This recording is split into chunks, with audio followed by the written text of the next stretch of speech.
Hello students, welcome to my channel Sukanta's tutorials.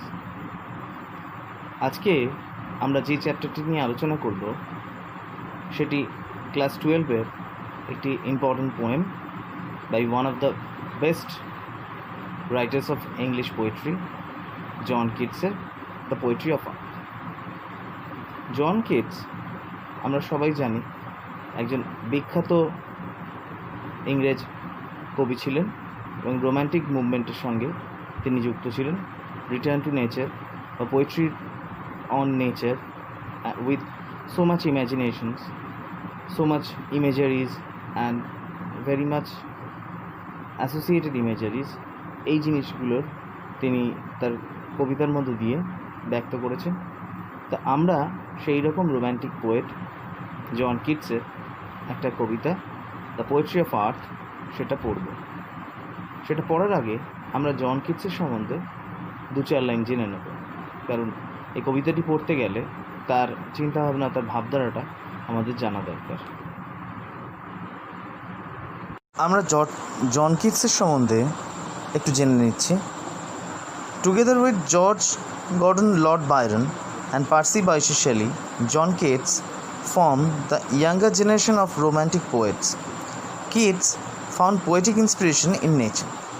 তা আমরা যেটা জানতে পারছি যে পার্সি বাইশি শেলি এবং বায়রনের সঙ্গে তার একটা টিমিং ছিল এবং শেষের দিকের যারা রোম্যান্টিক পোয়েট, সেই রোম্যান্টিক পোয়েটের ক্যাটাগরিতে তিনি বিলং করতেন।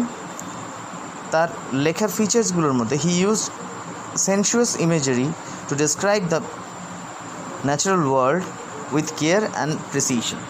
তিনি তার সেনসুয়াস ইমেজারিজ, মানে খুব সুন্দর, যেগুলো আমাদের সেন্সকে ভীষণ ডিলাইট করে সেরকম ইমেজারিজ এনেছিলেন। ট্যাকটাইল, প্লুরাইল, সেই সমস্ত সব রকমের ইমেজারিজ তিনি এনেছিলেন এবং তার ফলে সেই ইমেজারিজগুলো দিয়ে তিনি তার পোয়েমগুলোকে ভীষণ এনলাইভেন করেছিলেন, মানে ভীষণ প্রাণ সঞ্চার করেছিলেন কবিতাগুলোর মধ্যে।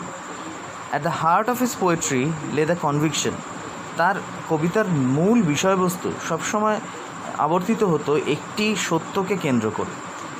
কনভিকশন মানে একটি সত্য বা একটি ধারণা, একটি চিন্তাকে কেন্দ্র করে। সেই চিন্তাটা কি? Beauty of truth, beauty is truth, truth beauty, that is all ye know on earth and all ye need to know. সেই থিওরিটা হচ্ছে যে ট্রুথ ইজ বিউটি, যা কিছুই সুন্দর সেটাই সত্য এবং যা কিছুই সত্য সেটাই সুন্দর। এটা তার কবিতার মূল বিষয়বস্তু ছিল। তার এই কবিতাটি দ্য পোয়েট্রি অফ আর্ট, এটার মধ্য দিয়েও আমরা সেই সুপ্রিম ট্রুথ সেটারই রিফ্লেকশন পাব। এবার চলে আসছি আমরা একটু ধীরে ধীরে সেই কবিতাটির একটা ফোন নোটে। The poetry of earth is never dead, Keats uses the Petrarchan form of the sonnet. এই যে পোয়েট্রি অফ আর্থ, এই কবিতাটির মধ্যে দিয়ে, যেটার পুরো নাম ছিল the poetry of earth is never dead, anthology করার সময় সেটাকে একটু শর্ট করে নেওয়া হয়েছে, পোয়েট্রি অফ আর্থ নাম দেওয়া হয়েছে। সেটার মধ্যে দিয়ে আমরা একটা ক্লিয়ার ডিভিশন পাই, যেটা একটা sonnet form. The octave follows the rhyme scheme of ABBA, যেটা পরে আমরা আরও ডিটেলসভাবে আলোচনা করব যখন পোয়েমটা লাইন টু লাইন এক্সপ্লেন করব। And the sestet CDE. Keats uses music as a symbol of poetry. Keats তার কবিতার মধ্য দিয়ে মিউজিকটাকে, প্রকৃতির সঙ্গীতটাকে একটা রূপক হিসেবে ব্যবহার করেছেন, যার মধ্য দিয়ে বোঝা যায় যে প্রকৃতি তার নিজস্ব সঙ্গীতে একটা সিজন থেকে একটা সিজনে আবর্তিত হচ্ছে। এটা সিজন সাইকেলের মতো পোয়েট্রিরও একটা সাইকেল আছে। কিন্তু অক্টেভ, আমরা জানি পেট্রার্কান সনেট সবসময় 8-6 দুটো স্ট্যান্জায় থাকে, 8 লাইনের স্ট্যান্জাটাকে অক্টেভ বলে, সেটা আলোচনা করছেন। On the octave presents the music of the summer in the voice of the grasshopper. Grasshopper মানে গঙ্গা ফড়িংয়ের মাধ্যমে বোঝানোর চেষ্টা করা হচ্ছে গ্রীষ্মকালের সঙ্গীতটা।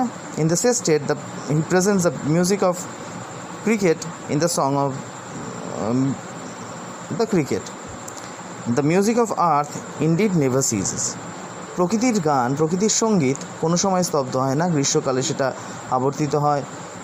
গ্রাসহপার মানে গঙ্গা ফড়িংয়ের মিউজিকের দ্বারা, এবং সেটা শীতকালে চলে আসে ক্রিকেটের মাধ্যমে, মানে ঝিঝি পোকার মাধ্যমে সেই গানটি চলতে থাকে, আবর্তিত হতে থাকে। It is a continuous celebration though the cycle of season, through the cycle of season. সেই প্রকৃতির মধ্যে দিয়ে যে ঋতুচক্র আবর্তিত হয়, ঠিক একই রকমভাবে সঙ্গীতের চক্রটাও আবর্তিত হতে থাকে।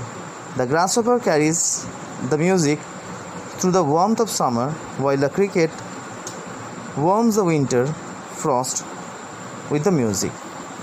যেরকম আমরা দেখলাম যে গ্রাসহপার মানে গঙ্গা ফড়িং গ্রীষ্মকালের সৌন্দর্যটাকে তার কবিতার মাধ্যমে, তার গানের মাধ্যমে এগিয়ে নিয়ে যায়, এবং শীতকালে ক্রিকেট মানে ঝিঝি পোকা সেই গানটারই কন্টিনিউয়েশন চালিয়ে নিয়ে যায়। এবং একজন মানুষ যে কিনা একটু আচ্ছন্ন হয়ে গেছে, তন্দ্রাচ্ছন্ন হয়ে যায় মাঝে মাঝে, এই প্রচণ্ড শীতের মধ্যে একটু ঝিঝি লেগে যায় যার, তা সে হঠাৎ করে কিছুতেই ডিফারেন্সিয়েট করতে পারে না what is the song of গ্রাসহপার and what is of cricket.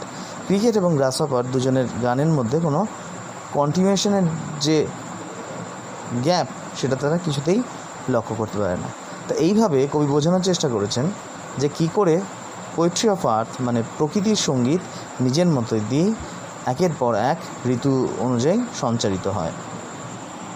প্রত্যেকে কবিতার দিকে নজর দাও, আমি লাইন টু লাইন একটু একবার রিসাইটেশন করে দিচ্ছি, তারপর এক্সপ্লেনেশনে যাব। The poetry of earth is never dead when all the birds are faint with the hot sun and hide in cooling trees, a voice will learn from hedge to hedge about the new mown mead. That is the grasshopper. He takes the lead in summer luxury. He has never done with his delight. For when tired out with fun, he rests at ease beneath some pleasant weed. The poetry of earth is ceasing never on a lone winter evening when the frost has wrought a silence. From the stove there shrills the cricket song, its warmth increasing ever, and seems to one drowsiness half lost, the grasshoppers among the grassy hills. এবার আমি line to line এক্সপ্লেনেশনে আসব। যেরকম বলেছিলাম line to line explanation আমরা চলে আসছি। The poetry of earth is never dead. Poetry of আর্থ মানে প্রকৃতির সঙ্গীত কোনো সময় স্তব্ধ হয়ে যায় না, প্রকৃতির সঙ্গীতের শেষ নেই, সেটা অনিঃশেষ। when all the birds are faint with the hot sun, যখন প্রত্যেকটি পাখি ফেইন্ট হয়ে যায় মানে মূর্ছা যায়, উইথ দ্য হট সান সূর্যের প্রচণ্ড দাবদাহে যখন প্রত্যেকটি পাখি মূর্ছা যায়, and hide in cooling trees and a voice will run, এবং যখন তারা আশ্রয় নেয় in cooling trees, cooling trees বলতে কোনো একটা গাছ, সেই গাছের ছায়ায় গিয়ে তারা আশ্রয় নেয়। আ ভয়েস উইল রান, প্রশ্ন আসতে পারে হুজ ভয়েস উইল রান, এই লাইনটা খুব তুলে প্রশ্ন আসতে পারে। একটা ভয়েস, একটা আওয়াজ, একটা শব্দ তখনও উৎসাহিত হতে থাকে। ফ্রম হেজ টু হেজ, এক ঝোপঝাড় থেকে, হেজ কথার অর্থ ঝোপঝাড়, এক ঝোপঝাড় থেকে আরেক ঝোপঝাড়। অ্যাবাউট দ্য নিউ মোন মিড, নিউ মোন মিড, নিউ মানে হচ্ছে নতুন, মোন মানে হচ্ছে কর্তৃত, মিড মানে হচ্ছে মিডোজ, মিডোজের এটা পোয়েট্রিক্যাল ফর্ম, যার মধ্যে বোঝানো যাচ্ছে যে সদ্য কাটা ফসলের ক্ষেতের উপর দিয়ে এক ঝোপঝাড় থেকে আরেক ঝোপঝাড়ে উড়ে বেড়ায়। আ ভয়েস উইল রান, সেই ভয়েসটা কার? From the গ্রাসহপার। সেই গ্রাসহপারের ভয়েসটা যে, সেটা আমরা এরপরে বাদবাকি লাইনগুলোর মধ্যে পাবো। তাহলে যে অংশটা আমরা বুঝতে পারলাম এই পর্যন্ত, যে যখন পোয়েট্রি অফ আর্থের কথা কবি বলছেন, যে কবিতার কথা বলছেন প্রকৃতির কবিতা, সেই প্রকৃতির কাব্য অনিঃশেষ, তার কোনো শেষ নেই। যখন সব পাখিরা ক্লান্ত হয়ে কোনো একটা গ্রীষ্মের দুপুরে কোনো একটা ছায়াদানকারী গাছের নিচে আশ্রয় নেয়, তখনও তাদের গানটা শেষ হওয়ার পরও যেন গান শেষ হয় না, আরেকজন কেউ সেই গানটা চালিয়ে নিয়ে যায় সেই রিলের মতো। সেই গানটা কে চালিয়ে নিয়ে যায়? Has to hedge glass hopper, মানে গঙ্গা ফড়িং। এইখানে আমরা আরেকটা জিনিস মার্ক করেছি ডান দিকে ব্র্যাকেটে, তোমরা নিশ্চয়ই দেখতে পাচ্ছ, সেটা হচ্ছে ABBA করে দেওয়া আছে। আমরা যে রাইম স্কিমের কথা বলছিলাম, এইখানে আমরা সেই রাইম স্কিমটা নিয়ে একটু আলোচনা করব। যেমন ইজ নেভার ডেড, ডেডের ডি, এখানে এ ধরেছি ডিটাকে, এই ছন্দর ধরনটাকে। এই ডেডের সঙ্গে এই সানের কোনো মিল নেই, তাই জন্য এটাকে ডিফারেন্ট একটা অ্যাঙ্গেলে ধরেছি, তাই জন্য এটাকে বি ধরেছি আমরা রাইম স্কিম অনুযায়ী। এবার এই সানের সঙ্গে এই রান এর একটা মিল আছে, অন্তমিল আছে। যেহেতু এটা মিল আছে তাই জন্য বি আর বি একই রকম, তাই জন্য আমরা এখানে বি লিখেছি। আবার অ্যাবাউট দ্য নিউমন মিড, এই মিডের সঙ্গে আবার এই ডেডের একটা মিল আছে, শেষে ডি দুটোতেই আছে, সেই ছন্দের মিলটা আছে, তাই জন্য এইখানেও এর মতো মিল করে এ লেখা হয়েছে। তাই জন্য আমরা একটু আগেই যে বলছিলাম কবিতাতে যে ছন্দটা আছে ABBA, সেইটাই হচ্ছে এইখানে আমরা আরও ক্ল্যারিফাই করার চেষ্টা করেছি ABBA মাধ্যমে। আগের স্ট্যান্ডার্ডে যেখানে শেষ হয়েছিল আগের 4 লাইনে, সেখানে একটা প্রশ্ন রেখে দিয়েছিল, আ ভয়েস উইল রান। সেই ভয়েসটা কার সেটা এই লাইনে একদম ক্লিয়ার হয়ে যাচ্ছে। That is the grasshoppers, he takes the lead in summer luxury, he has never done with his delights, for when tired out with fun, he rests at ease beneath some pleasant weed. তাহলে সেই ডাকটা, সেই ভয়েসটা কার সেটা পরিষ্কার হয়ে যাচ্ছে, that is glass hoppers, সেটা গঙ্গা ফড়িংয়ের ডাক। হি takes the lead, say leading রোলটা প্লে করে in summer time. In summer luxury মানে সামারের যেই সময়টাতে সামারের প্লেজেন্ট ফিলটা তারা পেতে পারে, সেই সময়টাতে লিড রোলটা প্লে করে grasshopper. He has never done with his delights, তার কখনোই আনন্দের শেষ হয় না, আনন্দের সীমা তার কোনো সময় পূর্ণ হয়ে যায় না, সে সব সময় তার মনের মধ্যে আনন্দ থাকে এবং সে তার নিজের মতো করে গান, নিজের মতো করে প্রকৃতির কাব্য আওড়িয়ে চলে। For when tired out with fun, যখন একটু ক্লান্ত হয়ে পড়ে এই আনন্দ উপভোগ করতে করতে, he rests at ease beneath some pleasant weed, তখন সে রেস্ট নেয়, সে আরাম নেয়, অ্যাট ইজ মানে একটু আরাম খোঁজার মধ্যে দিয়ে, কোথায় সেটা, বিনিথ সাম প্লেজেন্ট উইড। এখান থেকে প্রশ্ন উঠতে পারে যে কোথায় গিয়ে সে আশ্রয়টা নেয়। Beneath some pleasant weed, weed মানে হচ্ছে আগাছা, কোনো একটা আগাছার নিচে ঝোপঝাড়ের কাছাকাছি সে একটু শান্ত জায়গা দেখে সেখানে গিয়ে সে তার বিশ্রামটা নেয়। তাহলে এই যে 4 লাইনে আমরা যদি একটু সামারি করি, তাহলে যেটা দাঁড়াচ্ছে, গ্রাস হপার মানে গঙ্গা ফড়িং গ্রীষ্মকালে তার গান গাওয়ার মধ্য দিয়ে প্রকৃতির সঙ্গীতটাকে এগিয়ে নিয়ে চলে এবং তার এই গান গাওয়ার কোনো শেষ নেই, অনন্তভাবে সে চালিয়ে যায় এবং কখনোই তার আনন্দেরও শেষ নেই। যখন সে একটু ক্লান্ত বোধ করে তখন সে কিছু ঝোপঝাড়ের নিচে গিয়ে নিজের একটু আশ্রয় খোঁজে, নিজেকে একটু তৃপ্তি দেওয়ার জন্য।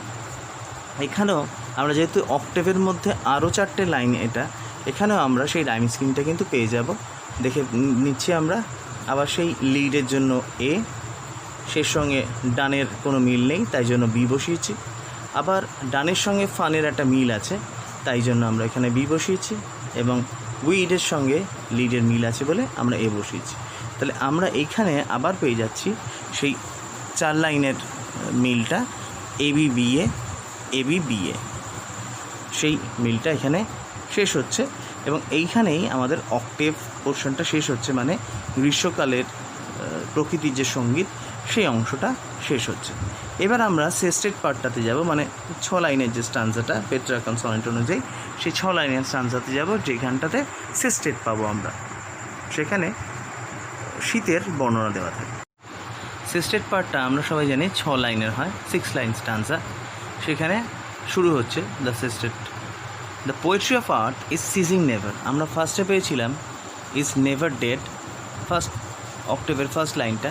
তা এখানে কাইন্ড অফ রিফ্রেইন, মানে যদি একটা লাইন প্রত্যেকটা স্টানজাতে রিপিটেশন হয়, সেটাকে আমরা রিফ্রেইন বলতে থাকতে পারি, কিন্তু সর্ট অফ এখানে সবটা রিফ্রেইন হয়নি, প্রায় অনেকটা রিফ্রেন হয়েছে, উচ্চারণ হয়েছে, তাই জন্য আমরা চলে আসছি এখানে বলছে ডিফারেন্ট একটা ওয়ার্ড দিয়ে বলছে the poetry of earth is ceasing never, কখনোই স্তব্ধ হয় না। On a loan winter evening when the frost has wrought a silence, from the stove there shrills the cricket's song in warmth increasing ever. যখন একটা শীতের সন্ধ্যেবেলা, শীতকাল, ইংল্যান্ডের শীতকাল ভীষণ কনকনে শীতকাল এবং ভীষণ উদাস করা একটা শীতকাল, সেই সময় সন্ধ্যেবেলা কেউ বাইরে বেরায় না সাধারণত, সে একা ঘরের মধ্যে যে বসে থাকে, যে সন্ধ্যাবেলায় শীতের কাঁপুনিটা সহ্য করছে, যখন ফ্রস্ট মানে চারিদিকে তুষারপাত হচ্ছে এবং তার ফলে একটা সাইলেন্স, একটা নিস্তব্ধতা তৈরি হয়েছে। ফ্রম দ্য স্টোভ দেয়ার শ্রিলস, স্টোভটা হচ্ছে আমরা যেটাকে ফায়ার প্লেস বলে থাকি। ফায়ার প্লেসের বাইরের দিকটাতে, রাস্তার দিকটাতে আমরা সাধারণত ঝিঝি পোকা দেখতে পাই। ঝিঝি পোকা ইংলিশ হচ্ছে ক্রিকেট। তো সেই ক্রিকেট তারা কী করে, স্টোভের ঠিক পিছন দিকটাতে মানে বাইরের দিকে রাস্তার দিকটাতে আমরা ঝোপঝাড়ের মধ্যে ঝিঝি পোকার ডাক শুনতে পাই। ঠিক সেরকমভাবে এরকম শীতের সন্ধ্যেবেলাতেও একটা ঝিঝি পোকার ডাক শোনা যায়। The cricket song in warmth increasing ever, যেরকম আমরা উইলিয়াম ওয়ার্ডসওয়ার্থের একটা বিখ্যাত কবিতা দ্য সলিটারি রিপারে, সেখানে এরকম একটা রেফারেন্স পেয়েছিলাম যে হেব্রাইডিস বলে একটা দ্বীপপুঞ্জ ছিল, সেই দ্বীপপুঞ্জের মধ্যে সেই সলিটারি রিপারের গান যেন সেই রকম দ্বীপপুঞ্জের মধ্যে গাওয়া হলে সেই দ্বীপপুঞ্জের নিস্তব্ধতাও ভঙ্গ করে দেবে। ঠিক এই রকম একটা গান যেন প্রকৃতির গানও বয়ে চলে এবং প্রকৃতির সামান্য সামান্য অবজেক্টগুলো নেচারের, তারা যেন সেটাকে ক্যারি করে নিয়ে যায়। দ্য ক্রিকেট সং, ক্রিকেট মানে সেই ঝিঝি পোকার ডাকটা এই সময়ে উষ্ণতারা যেন বৃদ্ধি করে। ঠিক যেরকমভাবে স্টোভ মানে ফায়ার প্লেস বাড়ির ভেতরের উষ্ণতাটা বৃদ্ধি করে, ঠিক একই রকমভাবে সেই ক্রিকেট মানে ঝিঝি পোকা সেইখানকার মানে মানুষের ভেতরের যে একটা শীতার্ত ভাব, সেটা যেন একঘেয়েমি ভাবটা, একাকী ভাবটা যেন একটু দূর করার চেষ্টা করে। And seems to one in drowsiness half lost, এবং একটা লোক যে কিনা এই রকম প্রচণ্ড শীতের কাঁপুনিতে বা শীতের জাঁকিয়ে পড়াতে একটু ড্রাউজি ফিল করছে, একটু ঝিমুনি ভাব করছে, তন্দ্রা এসে গেছে। The grasshoppers among some grassy hills, তার কাছে he can't differentiate between the song of grasshopper and that of cricket. Cricket মানে ঝিঝি পোকা এবং গ্রাস হপার মানে গঙ্গা ফড়িং, তাদের দুজনের ডাকটা আলাদা করতে পারে না। তাদের কাছে এত আইডেন্টিক্যাল মনে হয় যেন নেচারের এই সংটা continuation of a song from one agent of nature to another agent. Grasshopper থেকে ক্রিকেট, এই দুজনের যে ডাকটা, এই ডাকটা এত আইডেন্টিক্যাল হয়ে যায়, এত সিমিলার হয়ে যায় যেন কেউ কোনো কিছুর মধ্যে ডিফারেন্সিয়েট করতে পারে না। তা ঠিক এই রকমভাবে সেস্টেটের মাধ্যমে কবিতাটা শেষ হলো। তা সেখানে আমরা দেখতে পাচ্ছি যে কবি তাহলে শেষ 6 লাইনে বলার চেষ্টা করেছেন যে শীতকালে সেই একই রকমভাবে প্রকৃতির গানটাকে অনিঃশেষভাবে টেনে নিয়ে যায় ক্রিকেট মানে ঝিঝি পোকা। যখন মানুষ শীতার্ত অবস্থায় ঘরের মধ্যে বন্দি থাকে, ঠিক সেই সময় বাইরে থেকে ঝিঝি পোকার ডাকে একটা উষ্ণতা বৃদ্ধি হয় এবং এই যে নিস্তব্ধতা, এই যে সুপ্তিটা, সেটা ভঙ্গ হয় এবং মানুষ যে কিনা ঝিমিয়ে পড়েছে তার কাছে তার তন্দ্রার মধ্যে প্রকৃতির গানের যে দুজন এজেন্ট গ্রাস হপার এবং ক্রিকেট, তার দুজনের ভয়েসটা ডিফারেন্সিয়েট করা তার পক্ষে সম্ভব হয়ে ওঠে। এখানেও সেই আমরা রাইম স্কিমের জায়গাটাতে একটু চলে আসবো। রাইম স্কিম এখানেও সিডিই এই রাইম স্কিমটা আছে। শেষে আমরা প্রথমে দেখছি যে নেভার ছিল, সেই নেভারের সঙ্গে আবার এইখানে চলে আসছি আমরা এভার, সেটা মিল আছে, তাই জন্য সিটা প্রথমে, তারপর ডি ফ্রস্ট, তারপর শ্রিলস, তিনটে আলাদা লাইন, তাই জন্য সিডিই করা হয়েছে। আবার নেভারের সঙ্গে এভারের মিল আছে বলে এটাকে সি দেওয়া হয়েছে। ফ্রস্টের সঙ্গে লস্টের মিল আছে বলে, অন্তমিল আছে বলে সেটাকে ডি দেওয়া হয়েছে। আর এখানে শ্রিলসের সঙ্গে হিলসের মিল আছে বলে এখানে ই দেওয়া হয়েছে। তাহলে এই হলো এই পোয়েট্রি অফ আর্থের রাইম স্কিম। এবার এরপরের সেকশনটাতে আমরা এই পোয়েট্রি অফ আর্থ নিয়ে কিছু ক্রিটিক্যাল স্টাডি অল্প বিস্তার করার চেষ্টা করব। জন কিটস একজন অন্যতম বিখ্যাত রোম্যান্টিক পোয়েট ছিলেন এবং রোম্যান্টিক পোয়েট হওয়ার সঙ্গে সঙ্গে তিনি ইমেজারিজের ব্যবহারের সঙ্গে সঙ্গে তিনি কিছু ফিগার স্পিচও এখানে ইম্পর্টেন্ট ইউজ করেছেন, যেগুলো আমরা একটু আলোচনা করব। যেরকম তিনি এই লাইনটাতে 4th লাইনে আমরা দেখছি একটি ওয়ার্ড ইউজ করেছেন, নিউ মন মিট। দেখো সবাই যে নিউ আর মনের মাঝখানে একটা হাইফেন দেওয়া আছে। এই হাইফেনেটেড ওয়ার্ড ইউজ করা এটা ছিল তখনকার দিনের রোম্যান্টিক পোয়েটসদের একটা প্রধান ট্রেড। পোয়েট হোক রাইটার হোক, হাইফেনেটেড ওয়ার্ড খুব ইউজ করতো তারা। হাই ইমেজারিজ এবং হাইফেনেটেড ওয়ার্ড এগুলো খুব ইউজ করা হতো। নেক্সট হচ্ছে নিউ মন মিট। এই লাইনটার মধ্যে দিয়ে আমরা অ্যালিটারেশন পাচ্ছি, মানে repetition of the same letters in succeeding words. পরপর শব্দগুলোতে একই লেটারের রিপিটেশন হচ্ছে। মন এর এম, মিডের এম, তাই এই নিউ মন মিড এখানে নিউ দিয়ে শুরু হচ্ছে ফ্রেজটা, তা সেখানে মন মিড এখানে আমরা এমের একটা অ্যালিটারেশন পাচ্ছি।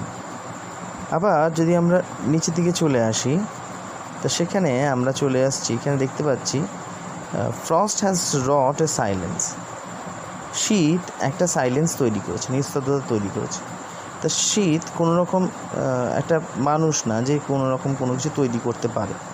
এই তৈরি করাটার উল্লেখের মধ্য দিয়েই বুঝতে পারা যাচ্ছে যে এখানে একটা পার্সনিফাই করা হচ্ছে, মানে একে একটা ব্যক্তিসত্তা দেওয়া হয়েছে, সেই জন্য কিছু একটা করেছে।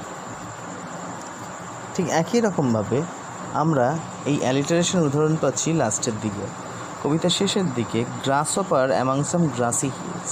এই গ্রাস হপার আর গ্রাসি এখানেও আমরা এটা দেখতে পাচ্ছি অ্যালিটারেশনের মতো হয়েছে, মানে একই ওয়ার্ড একই লেটার দিয়ে ওয়ার্ডগুলো শুরু হয়েছে এবং এই জন্য এখানে একটা এমফাসিস বা স্ট্রেস পড়েছে।